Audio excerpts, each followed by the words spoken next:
FNR, Football Nation Radio. Puskas, no call! Score! Salamidi for Cole. Cole on the run. Shoots. 2-0. Lazanovsky with the free kick. Launches a rocket! Trimboli, what vision! Bath blasts. Yes! Edge! Vujovic. Beautiful ball! Here's Bozanic. They haven't! They might have won it! The Pioneers with George Donikian and George Kotsanis on FNR, Football Nation Radio. FNR, Football Nation Radio. 40 seconds. There we go. Here we go. Tsolakis, G.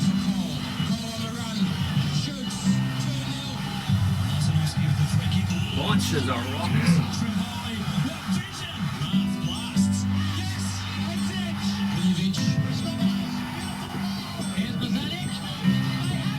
I want Tsolakis. 15 seconds, box up.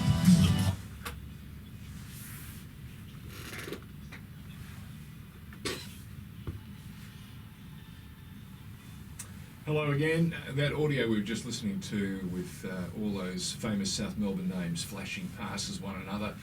We've got another one on the Pioneers tonight, haven't we? We have got one. How are you, Georgie? I'm good, thanks, George. How are you? Not too bad. The two Georges, George Kotsanis, George Donikian, and our guest tonight, a former Heidelberg and South Melbourne midfield star. You don't get too many of them to cross over and do it so well as Peter Tsolakis. And stay loved at both clubs. Yeah, and speaking of love, loved the game so much, Peter kept playing for as long as he could.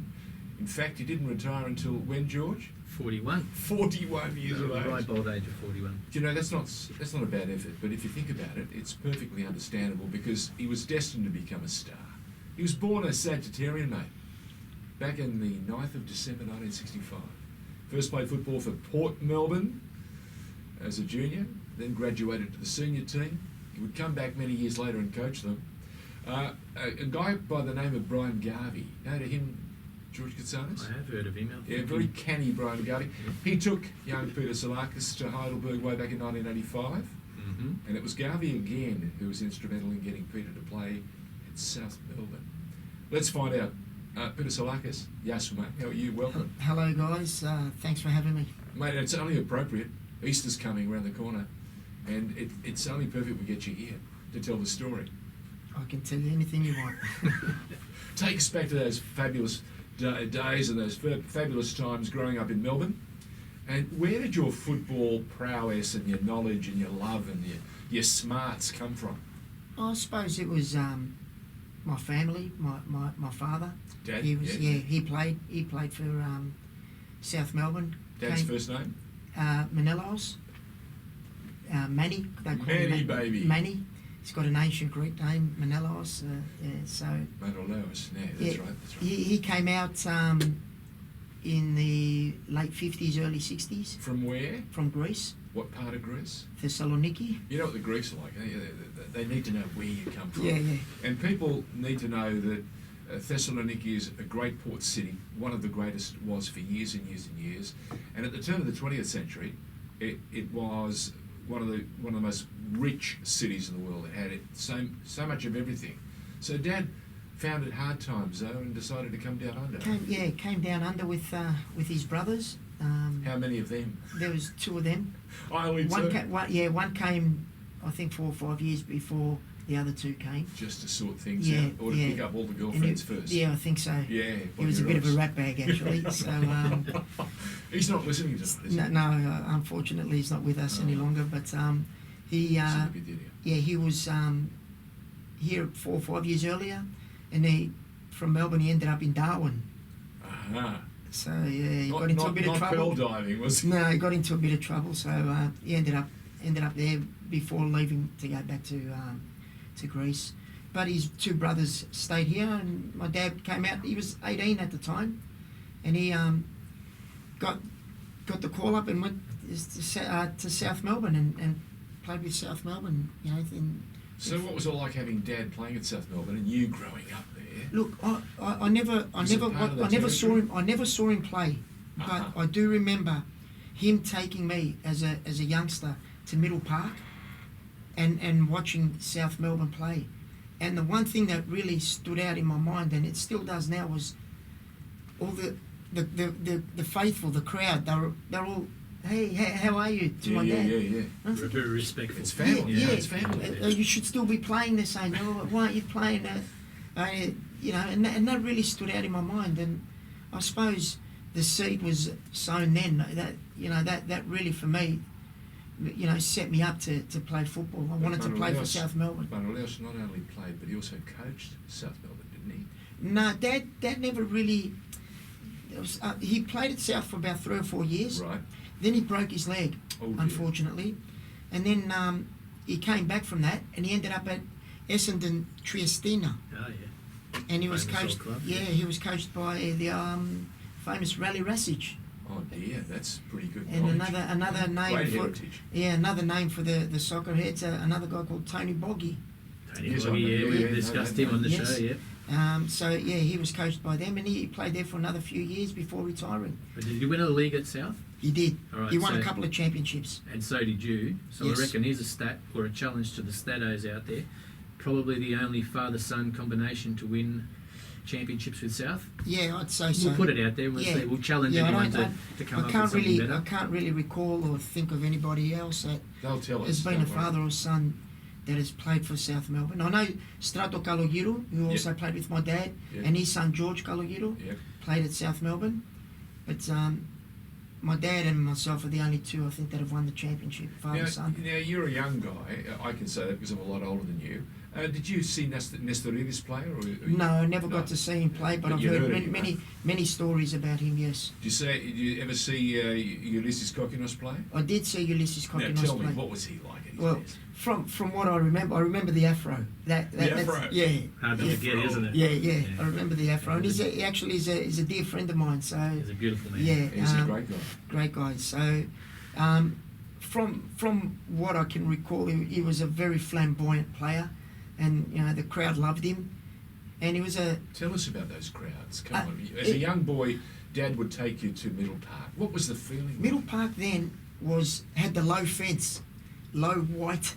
The fence, The the very first cyclone, one, yeah. what the Yeah. cyclone fence Yeah, is that? that's right. Yeah, and I remember I could even see over it, and I was only a foot tall. So, yeah, the crowds were. South Melbourne always had good crowds, and they still do. It was, I suppose, for the Greeks, the Greek community, it was their meeting point. It was their outlet.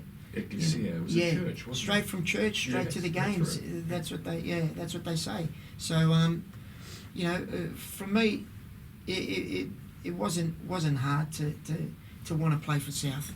So how did you end up at Port as a junior? How did that come? Just location, or Well, there's a funny story because we were at. we love stories here. Yeah, okay. So Dad playing for South took me to South Melbourne as a junior, and probably my first or second session, the gentleman I just mentioned, Strato Kalogiru, was our coach, and as so happens with Greeks and committees and junior committees and whatnots, there was a rift, and I recall this to the day. We got in our cars. There was a rift between the hierarchies, the junior committee and the senior committee. They ushered us into our cars, and we all went as a convoy to Port Melbourne. No word of a lie. So that junior team got up and left there and then and went to Port Melbourne, and we trained at Port Melbourne that day. And from there, that Port Melbourne team was formed. What was the reason behind it? I really don't know. So it was a breakaway, like parents just decided we're taking our kids, and that's it. yeah. Fed Yeah. up, mate.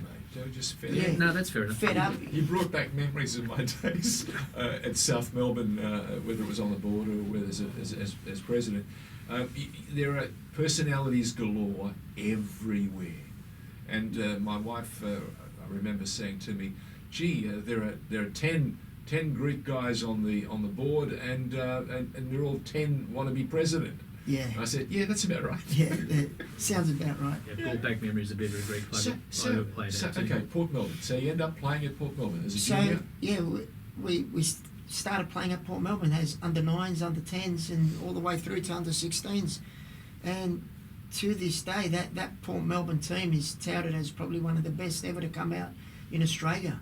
How fantastic. You know, the juniors that came out, or the players that came out of that team, you know, Smash us with some names. Go on. okay, there was George Kalogiros, there was myself, there was Aki Kotzamichalis, there was Joe Palatzidis, and then there was Michael Peterson, Andrew Zinni, then we had Michael Hamakotis, we had Nick Papanikolaou, who these guys never went on to play in the National League, but they were fantastic footballers. Speaking of fantastic footballers, tell me about Aki Kotzamichalis.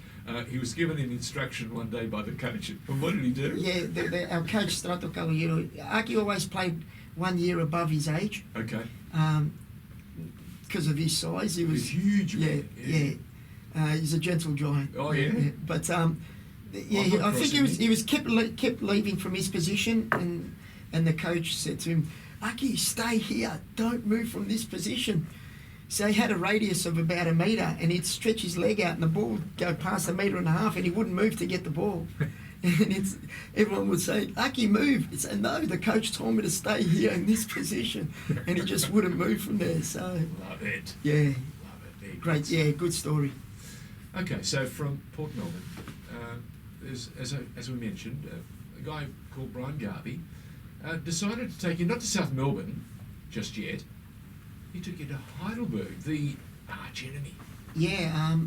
What was that about? All right, straight from juniors, under 16s, we all had a year in the seniors. I didn't play many senior games. I played more in the reserves as a 16-year-old, 17-year-old. The year after, Mickey Peterson went to Heidelberg. Andrew Zinni went to Brunswick Juventus. Then the year after that, Joe Palatzidis went to Juventus, and Mehmet Jurakovic, I forgot to mention Mehmet Jurakovic. Another great There's player. another one. He went to Juventus. So I had an extra year at Port Melbourne.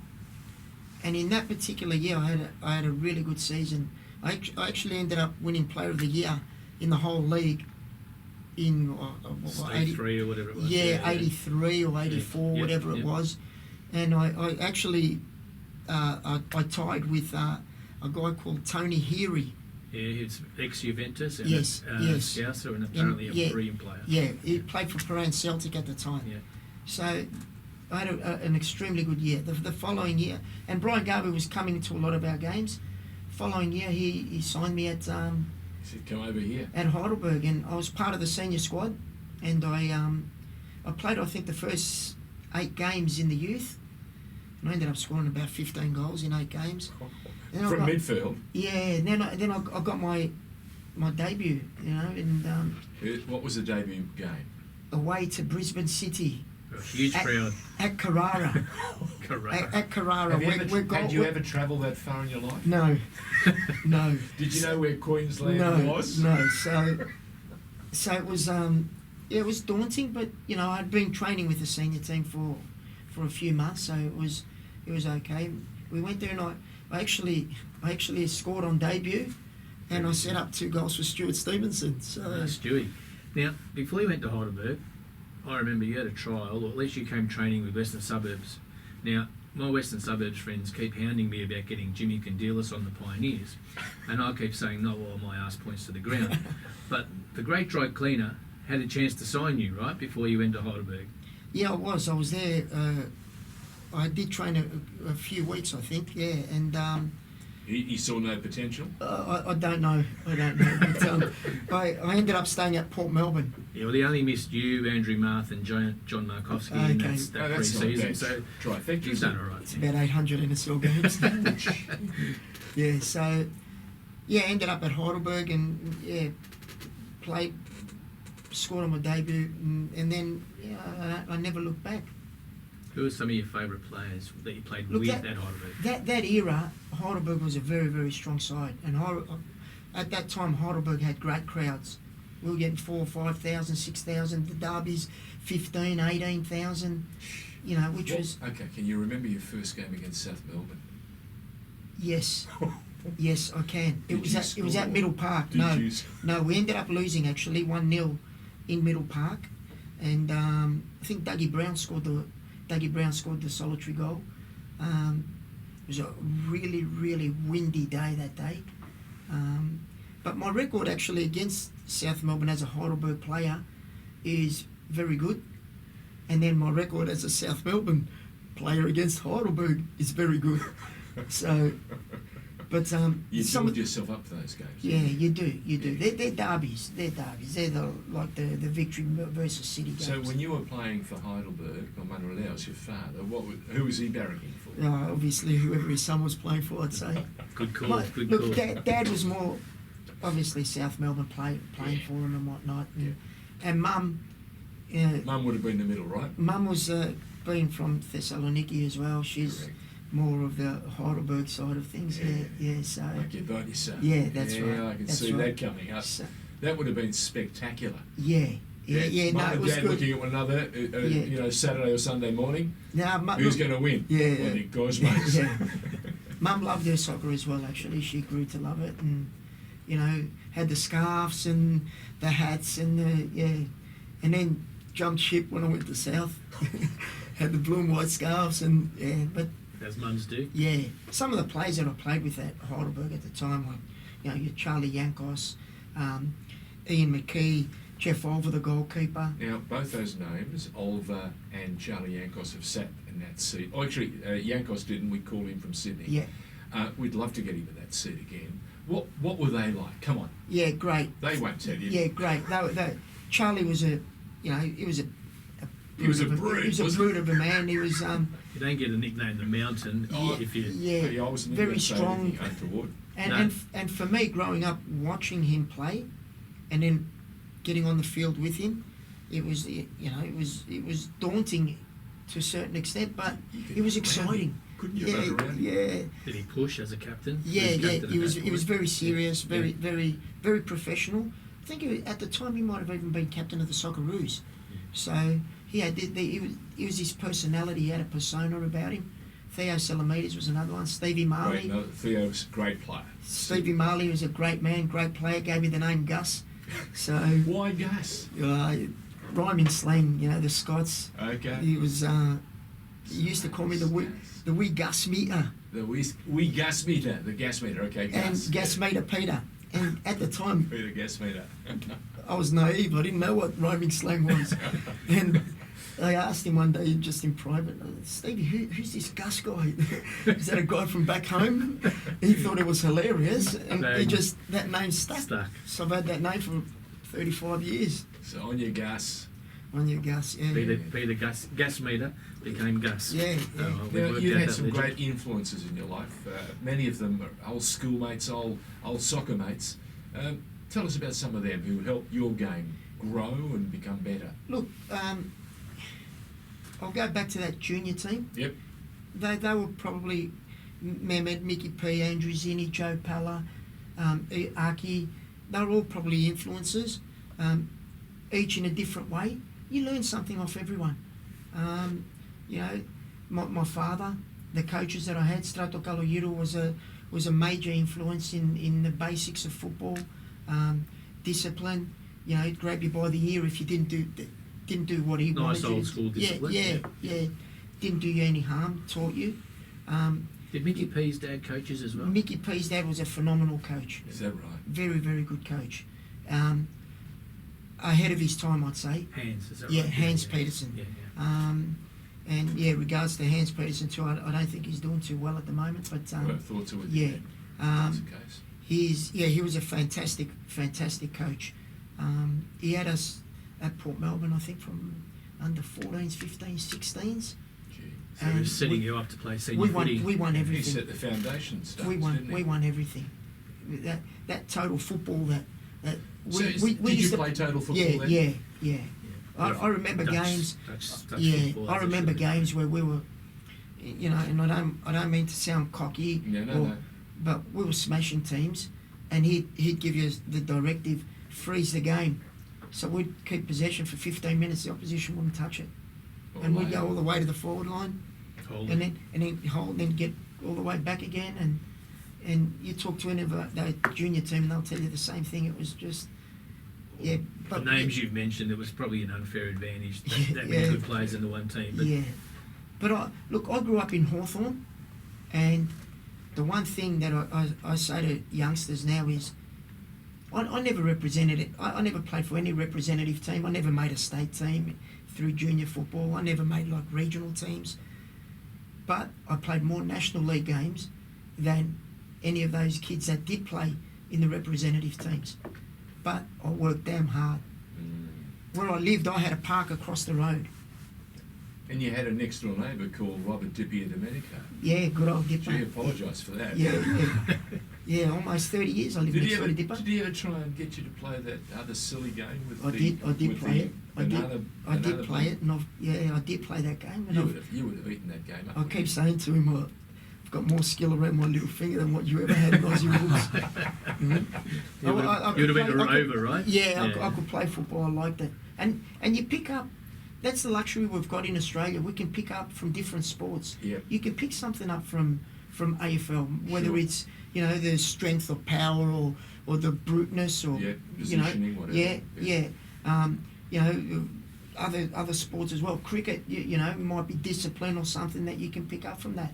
And having this park across the road from us, and getting 20, 30 kids there at any particular time, you learned how to play.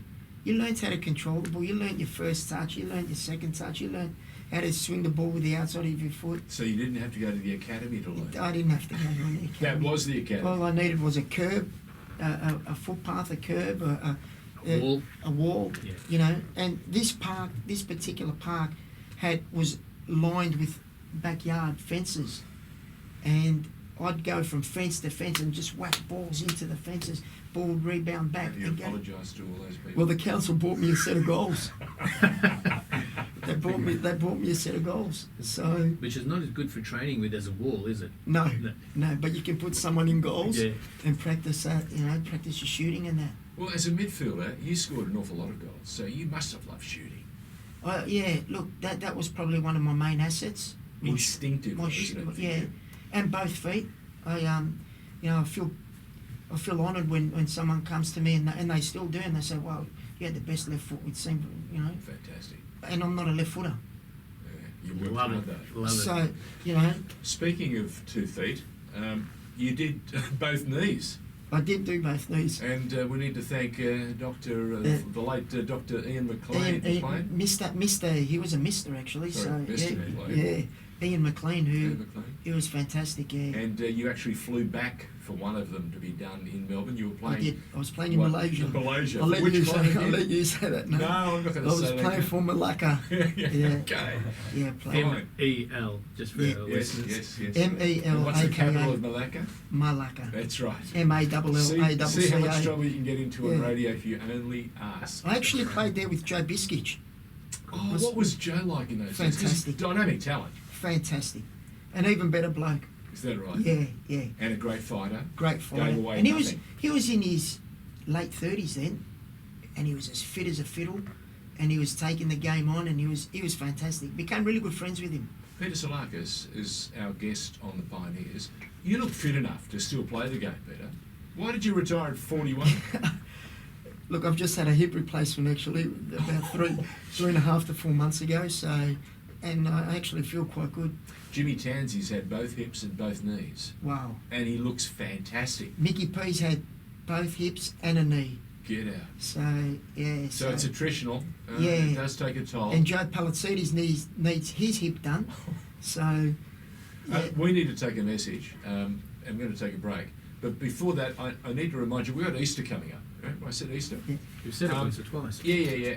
And what we've got, with the support of Ital, is a traditional...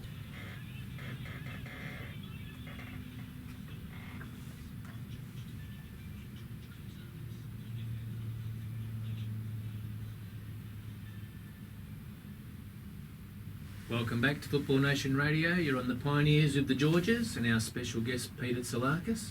Pete, South Melbourne came calling when you were at Heidelberg. What was it that made you move to the arch enemy? Not your arch enemy, but Heidelberg's. At the time, we got relegated with Heidelberg Out of the NSL. out of the NSL, and I wanted to continue playing in the National League, and I during that period, there was a period there that I was in limbo, and I had quite a few clubs chasing me. Such as drop some names. Sydney, Croatia. Yeah. Adelaide City. Sydney Olympic. Actually, you know, I'm born and bred in Sydney, so I know John Constantine and the whole team of that generation of players at Sydney Olympic, being an old Panhellenic boy, and you would have fitted in like a dream. Yeah. You would have been fantastic. It was, and the same in Adelaide. You would have done a great job there. I actually played a guest game for Adelaide City. Myself and Theo Salamidis, Zoran Matic. Who organised that? Did he? Yeah, flew us over, and we Smart played against Dinamo Zagreb Oh, yeah. at Hindmarsh, and it was a full house, and we ended up winning 2-1, and I scored the winner that day There you against go. Dinamo Zagreb. You start thinking I'm going to be an Adelaide City player. Yeah, at that well, point. Zoran Matic was breaking my door down to get me there. And, So what happened? well, South Melbourne came calling, and that Heartstrings, eh? father-son, and it was, like I said before, it was always a dream to play for South Melbourne, and I was one of the fortunate ones that, and I feel privileged to have played there. I got the opportunity, and yeah. Did your father, Manolius, ever find out that you snuck away Port Melbourne and played a little bit of that other game? He did find out. Yeah, so And it was pretty good actually. Were you forgiven? Yeah, he was pretty good about it actually. So How did he find out? well, I played for East Hawthorn, where my mates all played, Yeah. and they needed a couple of players, so I just slotted in there, and we lost by about 40 goals. And You kicked a I few. kicked 3 or 4, and there were some supporters of Port Melbourne Soccer Club that were watching, and the following day we were playing at Port Melbourne, and they went to my dad. They said, "Geez, your son can kick a football." And yeah, in the car driving home, Dad, did you play football yesterday? Yeah. When they needed players, I just filled in. Okay, no worries. No, he was good about it. I think it helped because Dipper was my next door neighbour, and Dad had a bit of a, soft spot for Aussie rules as well. So, And yeah. Dipper was larger than life. oh yeah, he was. Yeah, he was a gentleman as well. Yeah, Yeah, very good. fantastic. Did he ever throw the ball back when you kicked it over his fence? He kept it. Typical. That's- He I sold reckon it, he he's sold selling it back for I reckon he's $9.99. selling it. My grandma used to babysit him. Seriously? Yeah, Yeah, used to do that. yeah. What was Yaya's name? Sophia. Sophia. Wait till I see Dipper next. I go, Yeah. hey, I see Sophia had a real good hand at straightening you out early. Can I just say a quick story about Dipper? Yeah, go. I think it was early last year. My wife saw him in a hotel lobby. He was having a meeting with a couple of women, and my wife went up to him and said, "Excuse me, are you Dipper?" And he said, "Yes, I am." And she said, "Who's your old next door neighbour?" And he goes, "Oh, Peter." She goes, "Yeah, I'm his wife." I said, "Oh, geez, he's punching above his weight." Yeah, that's Dipper. Yeah. Very good. Well done, Peter. So tell us about South Melbourne. Yeah, so Brian Garvey. Brian Garvey was coach at the Again. time, and he was influential in getting me over to South Melbourne. South paid a $25,000 transfer fee back then Ooh, big To- mate. That to- would have hurt. That would have to hurt. Heidelberg, so Oh, yeah. they cashed in on that. And during that time when I signed at South, they also signed Paul Trimboli, Paul Foster, David Healy, Ange Posti was already there, Stevie Blair was already there, Kim Monteliadoros, Yes, I remember. Con Butsianis was coming through, Steve Tassios. Mate, There's you're another talking- great You're player, talking about some fantastic. royalty there, some football royalty. Oh yeah. Danny Wright was already there, Paul Wade, Yeah, and then Mickey now, Peterson came along. Did the blonde boy from Tasmania, was he there then? Who's that? Gary? No. No. The one you were talking about earlier, Clarkson. Clarkson. No, David no, Clarkson. he no. came. Later. David came, a bit In the later Puskas after I'd era, left. in the Puskas era, after yeah. I'd You left. spent half a dozen years there. Yeah, I was there for. I think I got 8 seasons in, because there was a backup. From winter to the summer. winter to summer, so you pretty much played straight away. So got an extra season in. You said you were blessed, and you said you're one of the fortunate ones. How fortunate did you feel playing with the great Hungarian superstar Ferenc Puskas? Look, it was an honour. It was a real honour. The guy was larger than life himself. Anywhere around the world you go and you say that name, everybody knows him. So, look, you wanted to play for the guy. He was just, you wanted to. He was all right. He was big. He was a big man. There, the galloping And margin you was just big. wanted to go and hug him, and and he was your mate. So you wanted to go out on the ground and leave everything on the ground for him. And it was a super time during that era when Puskas was coaching. He was we won the '91 championship. We won I think, what was it called, the Beach Fashions Cup? Or, The NSL the Australian NSL Cup. Yeah, So yeah. We had a few different. and we made so many prelim finals as well. So we won one game away from grand final. I think 4 or 5 years in a row, or 6 years. They in a must row. have been fantastic games to play, though. Huge crowds. Yeah. It was a energy. fantastic era. Yeah. Great energy. It's that grand final. I mean, people that were at that game, even till today, they keep coming up to me and This is discussing that. 91 you're talking about? Yeah. They still say you're punching well above your yeah. You punched above your weight that day. Yeah, no. But it still keeps coming up in conversation, which is, that's... You talk about Puskas being a nice, cuddly and famous name, and everyone knows him, right? Yes, household name. And you wanted to play for him because you liked him. But as a coach, what did he bring to the table other than being likeable? He must have brought some knowledge or been able Very to simple. tweak It was something. very, very simple. Yeah. It wasn't very complicated. Very simple. Wanted you to express yourself. I remember the first few games that we played, practice games, and I was always taught to track back with my runner. And he was the first one that sort of more or less introduced us into a 4-3-3. So it was myself, Paul Trimboldi and Kimon Tagadoros. Front, Yeah. It's not a bad little lot there. Yep. Yeah, and at the time I was tracking back with the fullback, and he's pulled me aside and he said, "Where are you going?" I said, I'm going with the, He goes, no, you stay up there. Don't worry about him. We've got defenders back there who'll take care of that. He goes, I need you up there to score goals and create goals. So, that's... He gave you a different look at the game. Yeah, and he wanted you to shoot. He wanted you in and around the box to create something and license be to thrill. and be flamboyant and show the crowd something, which was fantastic for me because that were probably my best years under Puskas. So did that make a difference to your game? Did you It notice did. that it made a Yeah, difference to your game? it Okay. did. That's Made good. it, yeah. And then that's why you want to play for the guys. You see what he's done? Puskas allowed them that freedom, and he trusted their skills. They wouldn't have been where they were. And he said to them, go on and be inventive, be instinctive. And that's what you guys did. We'd have free kicks for, 30 metres out, and we'd be ready to knock it in the box, and he'd be screaming, Peter! For me to go and take it and have a shot. This is Peter! Puskas? to have a shot. So Have a crack. yeah, and I scored quite a few from distance due to him, not forcing me but telling me, look, Encouraging. yeah, encouraging me. Yeah, Did you take some of that knowledge into your coaching days? I do. Yes, I do. I like my players to express themselves. Where Otherwise, we're all robots, huh? yeah, and it's another topic of argument. That For another time, Yeah, and another program, but yeah. the expression is so yeah, important. it is, and we're very sanitised now, very robotic, as you said, and Take us back to those games when they weren't robotic, when you were playing, say, Croatia, and you were running into some characters that could play just as well as you guys. And what was it like? What was the tussle like? What was the? they were good games. Was there any They- trash talking going on? No, look, there was a few hotheads around, but that was the norm back then. That's once you crossed that line, you did anything. Business. Yeah, you did everything to win. And as Melbourne Knights or Melbourne Croatia did, and as South Melbourne did, and as Heidelberg did, and Footscray Just, whoever it was, you crossed that line, you played to win, and we were. I won't say dirtier, but we were a bit more physical back then.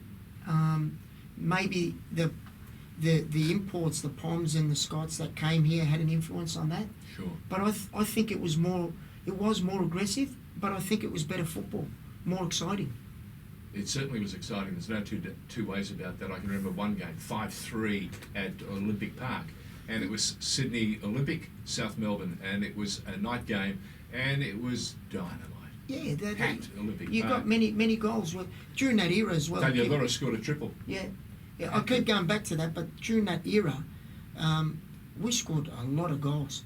Myself, Paul, Kimon, Mickey P, Danny Wright, we were free flowing. I think there was, I don't know the exact stat, but we went at Middle Park like for a year and a half or maybe even longer without losing. So, and scoring regularly. So Tell us about young Paul Trimboli when he came in.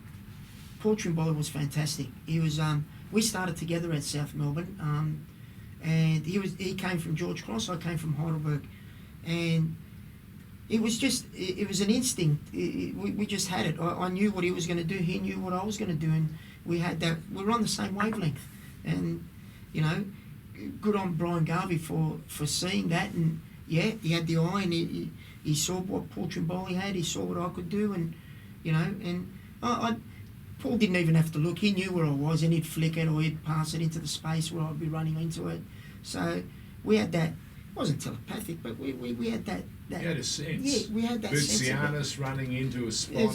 There's another name. What a player he was. What a talent. You know, he's the best striker of the ball that one of the best strikers. So I've you're ever giving seen. away your left foot now, eh? You're giving it to. He keeps saying to me, "You're the best striker of the ball I've ever seen." And I keep saying to him, "You're the best striker." Okay. Tell us what's so special about Butsianis. All right, there was a period where Bootsy was scoring. I don't know what the year was, but Yep. he was scoring regularly, pretty much every week or every second week. Free kick, 20 metres, 30 metres, top corner. And I said to a few people, And this is with the old heavy ball.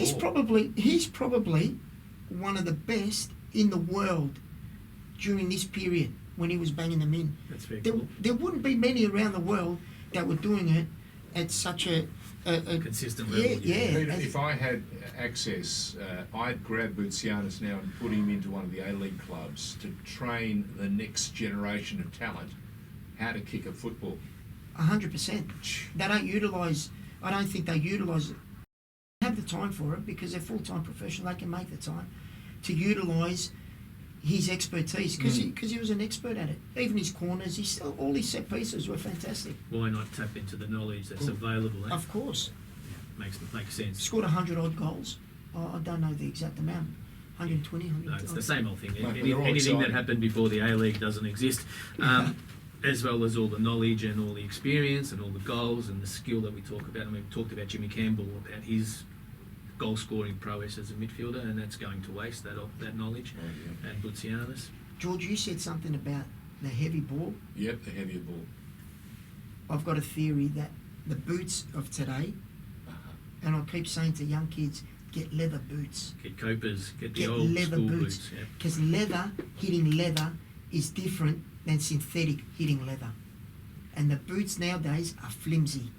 Very, very flimsy. It's like wearing a glove almost, isn't it? I don't Or a think sock. you've got more of a touch when you've got leather. You can feel. It sounds silly and it sounds stupid. No, you play but- the game. But the aficionados of football will tell you that leather boots are better than the synthetic ones. Just for your first touch, just for the caressing the ball, you feel it. And Even for a comfort thing. another thing that the younger generation. I'm going off track here. No, No, go no. right ahead. Another thing that the younger generation doesn't do now that we all did was we used to wear black boots, leather boots. We used to get to polish them Oh yeah, the before a game. Couldn't get a game if you hadn't got polished But boots. while you're polishing those boots, you're thinking about the game. Yeah, You're thinking of what that's you're going to do in the next couple of hours. So that was Mental preparation. every physical Sunday preparation. morning. That was a ritual of mine. I wouldn't touch my boots until Sunday morning. So it was clearing your mind, getting you ready Yeah. for the contest. Getting the dubbin, Yeah, getting yeah. the black, the Yeah, nugget. yeah. You know that was a ritual. And what sort of boots did you wear? I wore Copers. I used to get boots off Dipper. He used to Hand-me-downs, huh? Yeah, no, he used to work. He was had a sponsorship with Puma, and he used to get me the old Puma Kings and stuff. Good so, boots. Yeah. Yeah, very good. So Let's take a break. When we come back, we have much, much more to hear from Peter Tsolakis, our special guest on the Pioneers. Welcome back to the Pioneers. You're with the Georges, Donikian and Kotsanis, and our special guest Peter Tsolakis. Pete, Northcote. How did you end up at Northcote? I ended up at Northcote. I actually was assistant coach to Danny Wright at South Melbourne, and George Tsolakis was coaching Northcote at the time, Yeah. and they just been promoted into the first division, and I'd hung up the boots. I said, no, enough's enough, that's it. I was just at South as an assistant with Danny, and he's come to me and he said, listen, come and help me out. I was a bit reluctant, but he twisted my arm and I said, look, George, I can't train, but I'll definitely play. I ended up being the only one that was going to training. Anyway, yeah, so I played there for 3 or 4 years, and we went through about 11 coaches. Oh, okay. And you won a league best and fairest there? Yeah, I won a league best and fairest. Mirabella Cup you won? At about 40, I was nearly 40. 40 years old. Yeah, You won the Mirabella Cup. me and as well. Joey Is that Diorio, right? actually. You shared it? Yeah, shared it. You won the cup, the Mirabella Cup? We won the Mirabella Cup in 2011. So this is when you took over as a coach? Yeah, I took over as a coach in 2007, I think it was. And we didn't have a particularly good year in 2007. But then 2008, we ended up winning the league. And then 2009, we ended up going back-to-back and getting into the old VPL. Yep. And we made finals in our first year in the VPL. And, ended up, that was 2010. 2011 ended up winning the Mirabella Cup. Fantastic. What was the difference going from player to coach? Look, it was at Northcote. It was unique. Northcote had a bunch of guys there, players, who had come up through their juniors, so they had a really, really good culture. And I always say it's so important for any team, any environment to have a culture. Northcote had that, so it just needed to be tweaked with 1 or 2 players here and there. And I deep down, I knew we could be successful, and I was so happy for those guys that were part of that junior setup, because they got relegated. We got relegated, and then we managed to get straight back up the following year, and then win back to back. And I was stoked for the guys, not for myself or anyone else, but just for those group of players. You know, that there was 5 or 6 of them that really deserved it. They're a hard-working club, and kudos to them because they've done really well since getting into the NPL. And both those names that you mentioned, Tsolakis and yourself, you're not doing too badly yourselves currently. Tsolakis has got the national title, the national NPL title with Heidelberg last year. That was magnificent. Correct. And the boys are doing some terrific stuff at the moment. They're going to be contenders. And you guys last week, my goodness, knocked over the all-powerful South Melbourne. Yeah, we had a good win. We, we were a bit stiff the first 2 rounds. So, This is at Oakleigh? Yeah, at Oakleigh, sorry, yeah. That's right. Yeah, so we ended up beating South Melbourne 4-1, which, the score You ruined probably... my tips. Yeah, the score probably flatters us a little bit, so, I'm not getting carried away. We've got another important game again tomorrow night against the guy you just mentioned, George Tsolakis. Yeah. He's Heidelberg, so that's going to be another tough game. They're a very, very good side, very well structured, very well organised. Okay, Coach, here are some players. 1 or 2 words about each of them. You've coached Roddy Vargas. What was he like? Fantastic talent. Did you see it from the beginning? Yes. He was only young at the time. I think he was only 16, 17 at Port Melbourne. And, yeah, he had that typical South American grit. Yeah. Paulo Redre? Paulo Redre came to me at Northcote. His dad brought him down as a 15-year-old, and I gave him senior football. He You liked what you saw from Yeah, very, very good player. You had a couple of brothers, Jason and Glenn Trefiro. What were they like? Yeah, they're both from New South Wales. Glenn was recommended to me, and I saw his highlight reel, and I said to Northcote, let's sign him straight away. And then he said to me, I've got a brother. I've got a brother. And 2 for 1. Yeah, so I said, all right, let's go. So we signed both of them, and they said to me, you're the only coach that's ever played us together. How fantastic. And I said, And they rewarded you, didn't they? better off having 2 than 1, And they were part of that Mirabella Cup, and we had a really good run in the VPL with them. And Jason actually won Player of the Year. He won not the Roth, is it the Roth? The equivalent of the Rothmans, Yeah, the VPL player. yeah, VPL Player of the Year. Tell me about Brad Norton, because he's been a terrific player for Bradley- for South Melbourne. Yeah, Bradley I picked up Bradley at Northcote as well. So he played for me at Northcote. And he was young? Yeah, when he was young. He was part of the Melbourne Victory setup. Okay, all right. And we picked him up from there. And then he had a stint in Adelaide. From Northcote he went to Adelaide. Gee. And then he's come... Then I went to South Melbourne, so I took him to South Melbourne. So he's been there since 2012. Tell us about that stint at South Melbourne.